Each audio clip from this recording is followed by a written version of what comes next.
மார்கழி மாதம் அப்படிங்கிறது சிவ மற்றும் விஷ்ணு வழிபாட்டிற்குரிய ஒரு அற்புதமான ஒரு மாதம் அப்படின்னே சொல்லலாம். இந்த மாதத்தில் வரக்கூடிய அனைத்து தினங்கள், திதிகள், ஆன்மீக முக்கியத்துவம் ரொம்ப அதிகங்க. இந்த மாதத்தில் வரும் பௌர்ணமி மற்றும் அமாவாசை தினங்களுமே ரொம்ப ரொம்ப முக்கியம் வாய்ந்தது. அந்த வகையில் 19/12/2025 அன்று வரக்கூடிய அமாவாசை திதியானது ரொம்ப ரொம்ப முக்கியமானதுங்க.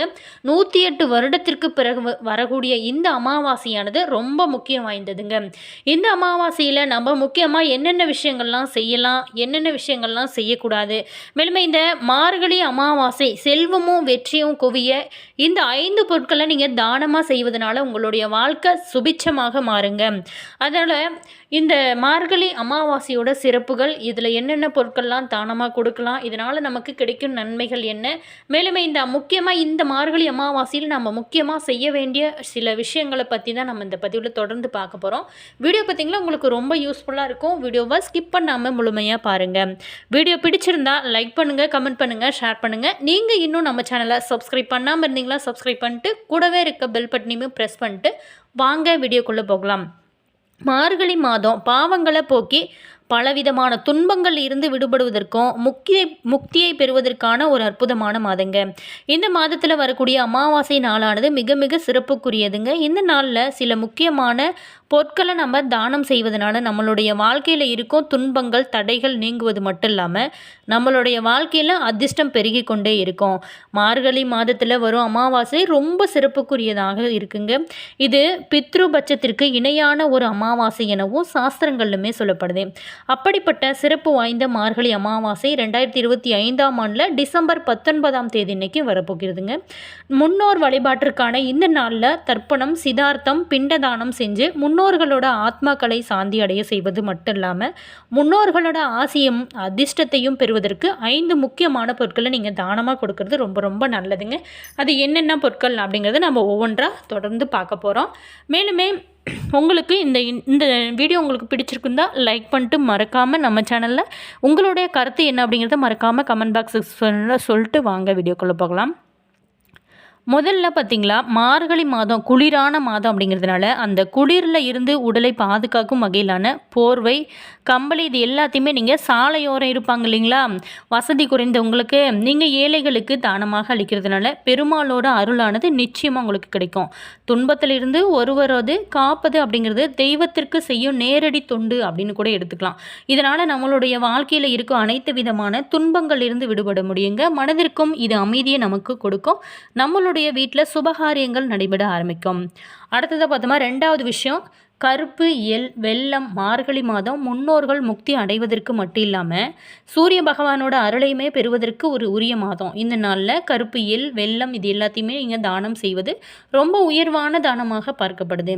கருப்பு எள்ளை நீங்கள் தானமாக கொடுக்கறதுனால சனியால் ஏற்படக்கூடிய உடல் உபாதைகளில் இருந்து கூட விடுபட முடியுங்க. அதோடு மட்டும் இல்லாமல் முன்னோர்களோட ஆசைகளுமே நமக்கு கிடைக்கும். அதே போல தான் வெல்லத்தை நீங்கள் தானமாக கொடுக்கறதுனால ஜாதகத்தில் சூரியனோட நிலையை பலப்படுத்த முடியும். இதனால் உங்களுக்கு மதிப்பு, மரியாதையானது உயரும். கௌரவ பதவிகளுமே உங்களை தேடி வர்றதுக்கு நிறைய வாய்ப்புகள் இருக்குது. கண்டிப்பாக ட்ரை பண்ணி பாருங்கள். அடுத்தது 3வது விஷயம் நெய். அமாவாசை இன்னைக்கு நெய் தானமாக நீங்கள் தருவது உங்களுக்கு அதிர்ஷ்டத்தை கொடுக்கும்.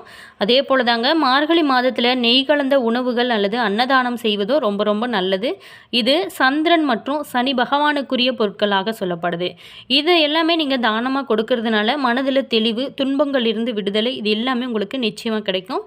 மனதிலையுமே ஒரு அமைதியான ஒரு சூழலானது இருக்கும். குழப்பமான விஷயங்களில் தெளிவான முடிவுகள் கிடைக்கக்கூடிய ஒரு காலகட்டமாக உங்களுக்கு மாறும். அடுத்ததாக போகிறோமா, 4வது விஷயம் வெள்ளி, தண்ணீர். தண்ணீரை நீங்கள் தானமாக கொடுப்பது மிகச்சிறந்த தானங்களில் ஒன்று. தண்ணீர் பந்தல் அமைத்து நீங்கள் கொடுக்கலாம். தண்ணீர் குழாய் அமைத்து கொடுப்பது போன்றவை எல்லாமே நீங்கள் செஞ்சீங்க அப்படின்னா முன்னோர் மனம் மகிழ்வாங்க. அதோடு சிறிய அளவிலாவது வெள்ளியை வாங்கி தானமாக அளிப்பதும் ரொம்ப நல்லது. வசதி உள்ளவங்க வெள்ளியை நீங்கள் தானமாக கொடுக்கறது நல்லது. வெள்ளி சுக்கிரன் மற்றும் சந்திரனுக்குரிய ஒரு உலோகம். சந்திரனை மனோகாரன் அப்படின்னு சொல்லுவாங்க. அதனால் அவருக்குரிய உலோகத்தை நீங்கள் தானமாக அளிக்கும்போது மன அழுத்தத்தில் இருக்கிறவங்க நீங்கி தெளிவான நல்ல முடிவு எடுக்கும் திறனானது உங்களுக்கு அடிக்கடிக்க இது ஒரு அற்புதமான பரிகாரம் அப்படின்னு சொல்லலாம். அடுத்ததாக பார்த்தோமா, 5வது விஷயம் நவதானியங்கள். மார்கழி அமாவாசை இன்னைக்கு நம்ம நவ தானியங்களை தானமாக அளிப்பது ரொம்ப நல்லது. 9 வகையான தானியங்களை நீங்கள் தானம் செய்ய முடியல அப்படின்னா கூட பரவாயில்ல. உங்களால் முடிஞ்ச பொருட்கள் அரிசி, கோதுமை, அதாவது உங்கள் வீட்டில் இருக்கக்கூடிய ஏதாவது தானிய வகைகள், நீங்கள் 7 வகையான தானியங்களை நீங்கள் தானமாக கூட செய்யலாம். இப்படி நீங்கள் தானிய வகைகள் எல்லாமே நீங்கள் தானமாக கொடுப்பதுனால எந்த காலத்தில் உங்களோட வீட்டில் உணவுக்கும் சரிங்க, செல்வத்துக்கும் சரிங்க, கொஞ்சமும் கூட குறைவே இருக்காத நிறைவான ஒரு சூழலானது எப்போதுமே உங்களுடைய வீட்டில் இருக்கும். வேலையில் தொடர்ந்து தடைகள், தொழிலில் நஷ்டம், இது எல்லாத்தையுமே சந்திக்கிறவங்க அமாவாசை அன்னைக்கு நீங்கள் தானியங்களை தானமாக செய்வதனால சிறப்பான வாழ்க்கையானது உங்களுக்கு அமையும். மேலுமே புதிய வாய்ப்புகள், வளர்ச்சி, இது எல்லாமே உங்களை தேடி வர்றதுக்கான ஒரு காலகட்டமாக மாற ஆரம்பிக்கும். சரிங்க, இந்த அமாவாசையோட சிறப்புகளை நம்ம பார்க்க போகிறோம். விரதங்கள்லேயே அமாவாசை விரதத்திற்கானது தனி சிறப்பு இருக்குங்க. மற்ற விரத நாட்கள் அனைத்துமே ஏதோ ஒரு தெய்வத்திற்குரிய மட்டுமே இருக்கும். ஆனால் இந்த அமாவாசை விரதம் அப்படிங்கிறது தெய்வங்களையும் நம்மளுடைய மனிதரோடு மனிதராக வாழ்ந்து நம்மளுடைய முன்னோர்களையும் வழிபட்டு நம்மளுடைய பாவங்கள், சாபங்கள் இருந்து அதனால் ஏற்படக்கூடிய துன்பங்கள் இருந்து விடுபதற்கு ஏற்ற ஒரு நாள் தாங்க இந்த அமாவாசை நாள். அதுவும் இந்த மாதத்தில் வரக்கூடிய அமாவாசை, இந்த மார்கழி அமாவாசையானது தெய்வத்திற்கு உகந்த ஒரு மாதங்க. அதனால் இது ரொம்ப சிறப்பு வாய்ந்தது அப்படின்னு கூட சொல்லலாம். அமாவாசை விரதம் சில குறிப்பிட்ட மாதம் மற்றும் கிழமைகளில் வரும் மிக அதிகமான சிறப்பையுமே பெறுகிறது. மார்கழி அமாவாசை 2025ஆம் ஆண்டில் டிசம்பர் 19ஆம் தேதி இன்னைக்கு வருவது ஒரு சிறப்பான விஷயம் அப்படின்னு சொல்லலாம். கடந்த காலத்தில் செஞ்ச பாவங்கள், தவறுகளிலிருந்து விடுபட்டு பிறப்பு இறப்பு இல்லாத மோட்ச நிலையை நாமும் நம்மளுடைய முன்னோர்களும் அடைவதற்கு மார்கழி மாத அமாவாசையானது ரொம்ப ரொம்ப சிறப்புக்குரியதுங்க. இந்த நாளில் குறிப்பிட்ட நம்ம சில பொருட்களை நீங்கள் தானமாக செய்வதனால உங்களுடைய வாழ்க்கை சுபிட்சமாக மாறும். அதிர்ஷ்டம், செல்வ செழிப்பு, வெற்றி, இது எல்லாமே உங்களை தேடி வரும் ஒரு அற்புதமான பரிகாரம் அப்படின்னு சொல்லலாம். மார்கழி அமாவாசை இன்னைக்கு முடியாதவங்களுக்கு நீங்கள் உணவு மற்றும் ஆடைகளை தானமாக கொடுக்கறதுனால கர்மாக்கள் நீங்கும். குளிருக்கு இதமாக தரக்கூடிய ஆடைகள், போர்வை, சத்தான உணவு, இது எல்லாமே தேவைப்படுறவங்களுக்கு நீங்கள் கொடுக்கறதுனால வாழ்க்கையில் நம்மளுடைய துன்புறுத்தும் கஷ்டங்களில் இருந்தும் விடுபட்டு அதிர்ஷ்டத்தை பெற முடியுங்க. மேலுமே கெட்ட கர்மாக்கள் இருந்து விடுபடும் போது எதிர்மறையான விஷயங்களும் வாழ்க்கையில் இருந்து நம்மளுடைய வாழ்க்கையில் நீங்கிடும், நெருங்கவே நெருங்காது. அமாவாசை இன்னைக்கு முக்கியமாக நம்ம அரிசி, தானியங்கள், இது எல்லாத்தையுமே தானம் அளிப்பதனால செல்வ வளம், நிறைவான வாழ்க்கையானது நமக்கு இயல்பாகவே அமையும். மேலுமே தானியங்கள் நம்மளுடைய வீட்டில் பெருகி கொண்டே இருக்கும் மற்றும் செல்வ வளத்தோட அடையாளமாக இது பார்க்கப்படுதுங்க. இது எல்லாமே நீங்கள் தானமாக கொடுப்பதனால வாழ்க்கையில் வளர்ச்சி அப்படிங்கிறது உங்களோட வாழ்க்கையில் சிறப்பாக இருக்கும். அரிசி, கோதுமை உள்ளிட்ட தானியங்களை நீங்கள் கோவிலுக்கு, சேவை மையங்களுக்கு கூட நீங்கள் தானமாக கொடுக்கலாம். அதே மாதிரி அமாவாசை இன்னைக்கு நெய் மற்றும் எண்ணெய் விளக்குகளை தானமாக கொடுக்கறது ரொம்ப நல்லது. இது மிகப்பெரிய புண்ணியத்தை உங்களுக்கு சேர்க்கும். விளக்கு அப்படிங்கிறது அறிவை குறிப்பதாகுங்க. கோவில்களுக்கு விளக்கேற்றுவதற்கு தேவையான நெய், எண்ணெய், இது எல்லாமே நீங்கள் வாங்கி கொடுக்கலாம். மேலுமே விளக்குகளுமே நீங்கள் வாங்கி கொடுக்கலாங்க. அதே போல் ஆதரவற்ற இல்லங்களுக்கு நீங்கள் சமையலுக்கு தேவையான எண்ணெய், அரிசி, பருப்பு, உங்களால் எது முடியுதோ அது எல்லாத்தையுமே நீங்கள் வாங்கி கொடுத்ததுனால அவங்களோட உள்ள மகிழும். அது மட்டும் இல்லாமல் அவங்களுடைய வயிறு நிறையும் போது உங்களுக்கு அவங்களோட ஆசையானது நிச்சயமாக கிடைக்கும். அவங்களோட ஆசி கிடைக்கும் போது நமக்கு குலதெய்வத்தோட ஆசி, முன்னோர்களோட ஆசி, இது எல்லாமே நமக்கு சிறப்பாக கிடைக்கும். நம்மளுடைய வீட்டில், குடும்பத்தில் தடைப்பட்ட காரியங்கள் எதுவுமே எடுக்காதுங்க. எல்லாமே சுபிட்சமாக மாறி நல்ல ஒரு முன்னேற்றத்தை கொடுக்கும். ஒரு ஒளிமயமான வாழ்க்கையை நமக்கு அமைத்து கொடுக்க இது ஒரு சிறந்த வழி அப்படின்னு கூட சொல்லலாம். அதே மாதிரி மார்கழி மாதம் அப்படிங்கிறது முன்னோர்கள் முக்தி அடைவதற்கு மட்டும் இல்லாமல் சூரிய பகவானோட அருளையும் பெறுவதற்குரிய ஒரு மாதமாக பார்க்கப்படுது. இந்த நாளில் நம்ம கருப்பு எள், வெல்லம், இது எல்லாத்தையுமே தானம் செய்வது மிகவும் உயர்வான தானமாக பார்க்கப்படுதுங்க. கருப்பு எள்ளை தானமாக கொடுப்பதனால சனியால் ஏற்படக்கூடிய உடல் உபாதைகளில் இருந்து விடுபட முடியும். அதோடு முன்னோர்களோட ஆசிகளுமே நமக்கு கிடைக்க ஆரம்பிக்கும். அதே போல் தான் வெள்ளத்தையுமே நாங்கள் தானமாக கொடுப்பதனால ஜாதகத்தில் சூரியனோட நிலையை பலப்படுத்த முடியும். இதனால் மதிப்பு, மரியாதை, இது எல்லாமே உயர ஆரம்பிக்கும். கௌரவ பதவிகளுமே உங்களுக்கு கிடைக்க ஆரம்பிக்கும். இப்படிப்பட்ட ஒரு புண்ணியம் நிறைந்த இந்த அமாவாசை நாட்களில் இந்த மாதிரியான விஷயங்கள் நீங்கள் செய்யும்போது உங்களுடைய வாழ்க்கையில் உங்களுக்கே தெரியாத பல சுவாரஸ்யமான ஒரு சம்பவங்களை நீங்கள் எதிர்பார்க்க முடியுங்க.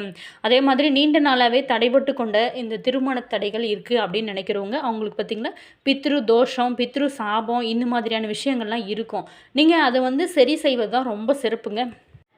மேலுமே இந்த மார்கழி மாதங்கள்லேயே ரொம்ப சிறப்பான மாதம் அப்படின்னே சொல்லலாம். மார்கழி மாதம் முக்தியையும் வாழ்நாள் முழுவதற்கும் தெய்வீக அருளையும் ஆசீர்வாதத்தையும் அருளக்கூடிய ஒரு மாதங்க. இந்த மாதத்தில் நம்ம செய்யப்படும் வழிபாடுகள், மந்திர பாராயணங்கள் இது எல்லாமே பல மடங்கு அதிகமான பலன்களை நமக்கு தரக்கூடியது. மார்கழி மாதத்தில் முதல் நாளில் மறக்காமல் நிறைய விஷயங்கள் செய்ய வேண்டிய விஷயங்கள் நிறைய இருக்குது. அதில் பார்த்திங்கன்னா இந்த மாதம் முழுவதுமே நீங்கள் வாசலில் சாணம் தெளித்து கோலமிடுவது ரொம்ப ரொம்ப சிறப்புங்க. அதே மாதிரி இந்த அமாவாசை நாட்களில் மட்டும் கண்டிப்பாக நீங்கள் கோலம் போடக்கூடாதுங்க இந்த அமாவாசை நாளில். அதே மாதிரி இந்த மாதம் முழுவதுமே, இந்த மார்கழி மாதம் முழுவதுமே வீட்டில் தீபம் ஏற்றி நீங்கள் வைத்து வழிபாடு செய்யும்போது நீங்கள் என்ன பிரச்சனை இருந்தாலுமே நிச்சயமாக உங்களோட வாழ்க்கையில் நல்ல ஒரு முன்னேற்றம் இருக்கும். மார்கழி மாதம் அப்படிங்கிறது தெய்வீக சக்தி நிறைந்த ஒரு மாதங்க. இந்த மாதத்தில் நம்ம செய்யும் ஒவ்வொரு சின்ன சின்ன விஷயங்களும் கூட நம்மளோட வாழ்க்கையில் மிகப்பெரிய மாற்றத்தை ஏற்படுத்தும், அற்புதத்தையுமே ஏற்படுத்தும் ஒரு பொன்னான காலம் அப்படின்னே கூட சொல்லலாம். இந்த மாதம் முழுவதுமே லட்சுமி நாராயணின் அருளை பரிபூர்ணமாக நிறைந்திருக்கும். அதனால் மார்கழி மாதத்தின் முதல் நாளில் துவங்கி இந்த மாதம் முழுவதுமே உங்களால் முடிந்த அளவுக்கு நிறைய விஷயங்களை நீங்கள் தொடர்ந்து இறை வழிபாடு செய்யுங்க. முடிந்த வரைக்குமே தானம் மற்றவங்களுக்கு கொடுங்க, ரொம்ப சிறப்பான பலன்களை கொடுக்கும். என்ன நேயர்களே, இந்த வீடியோவில் நம்ம அமாவாசையோட சிறப்பு, இந்த அமாவாசையில் நம்ம என்ன பொருட்கள்லாம் தானமாக வழங்கலாம் அப்படிங்கிறத பார்த்தோம். வீடியோ பிடிச்சிருக்குன்னு நினைக்கிறேன். வீடியோ பிடிச்சிருந்தா லைக் பண்ணுங்கள், கமெண்ட் பண்ணுங்கள், ஷேர் பண்ணுங்கள். நீங்கள் இன்னும் நம்ம சேனலை சப்ஸ்கிரைப் பண்ணாமல் இருந்தீங்களா, சப்ஸ்கிரைப் பண்ணிக்கோங்க. All viewers, thank you.